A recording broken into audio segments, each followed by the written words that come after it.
নুমলীগড় উচ্চতৰ মাধ্যমিক বিদ্যালয়ত কৃত্ৰিম বানপানীৰ সৃষ্টি। হয়, আজি পুৱাতে দিয়া ধাৰাসাৰ বৰষুণৰ ফলত নুমলীগড় উচ্চতৰ মাধ্যমিক বিদ্যালয় কেম্পাছত বানপানীৰে উপচি পৰে।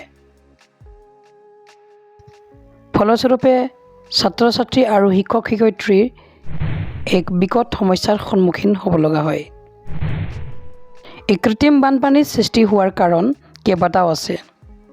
তাৰে প্ৰধান এটা কাৰণ হ'ল বিদ্যালয়খনৰ আশে-পাশে থকা নলা-নৰ্দমাখিনি বন্ধ কৰি বা পুতি পেলাই মানুহে ডাঙৰ ডাঙৰ অট্টালিকা সাজিছে, যাৰ ফলত পানী অহা যোৱা বাট বন্ধ হৈছে।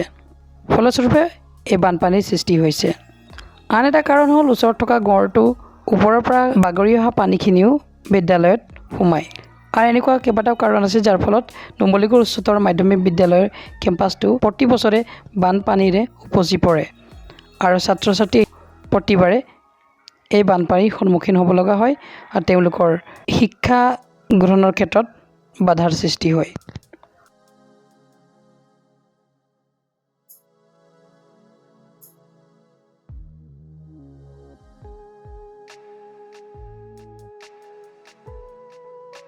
গতিকে এই সমস্যাৰ পৰা হাত সাৰিবৰ কাৰণে পঞ্চায়ত তথা অভিভাৱকে সোনকালে ইয়াৰ উচিত ব্যৱস্থা গ্ৰহণ কৰা উচিত।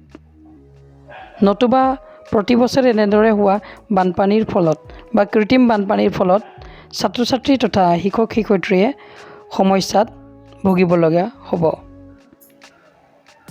বন্ধুসকল, নুমলীগড় উচ্চতৰ মাধ্যমিক বিদ্যালয়ৰ কল্যাণাৰ্থে এই ভিডিঅ'টো শ্বেয়াৰ কৰিব, লাইক কৰিব আৰু ভইচ অফ গ্ৰীণ আছাম চেনেলটো ছাবস্ক্ৰাইব কৰি ল'ব। ৰঙা বুটামটো দবাই বেল আইকনটো দবাই দিব প্ৰতিটো ভিডিঅ'ৰ notification at first in your mobile. So thank you.